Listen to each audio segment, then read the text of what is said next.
Namaskaram. Holistic yoga is an optimal combination of power yoga, flow yoga, hatha yoga, and Kundalini yoga. Right? So when you look at power yoga, the emphasis is more on strength training. Okay, so you emphasize more on building strength and agility. Right? That is the emphasis of power yoga. When you talk about flow yoga, the emphasis is more on cardiovascular, right, or the aerobic capabilities. You can also treat it as more of an artistic dance form, right?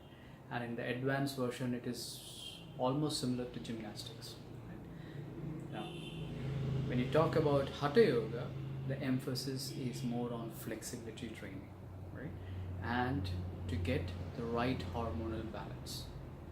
So the emphasis is more on flexibility, which also emphasizes on the maintenance of right hormonal balance. It also helps in activating different chakras or energy centers in your body. Right? These are the focuses when it comes to hatha yoga. Then we have Kundalini yoga.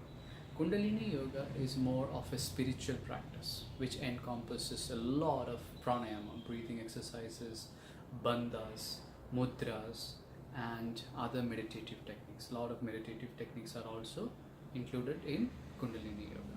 So when you look at holistic yoga, so we have a huge variety. Okay, so power yoga, flow yoga, hatha yoga, Kundalini yoga. Why do we do all of this? We believe that all of this has got a synergistic approach.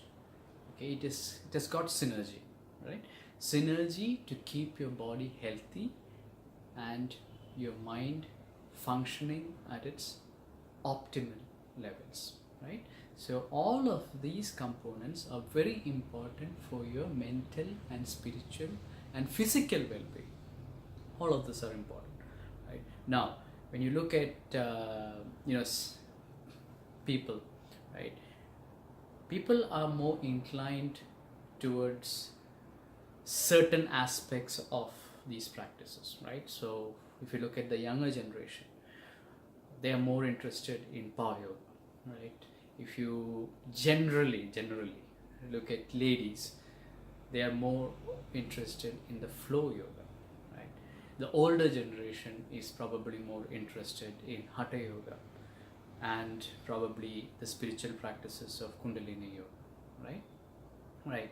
So we don't force anybody to do any of these exercises. Okay, so if they like power yoga, they can go for power yoga. If they like Kundalini yoga, they can go for Kundalini yoga. If they like flow yoga, perfect, do flow yoga. But eventually what we are trying to do is that we are trying to get them to do all of that, right? Because we feel that unless you do all of that, you are not getting the whole picture, or you are not getting the entire benefit of yoga, right? So that is a holistic approach to yogic practices. Thank you.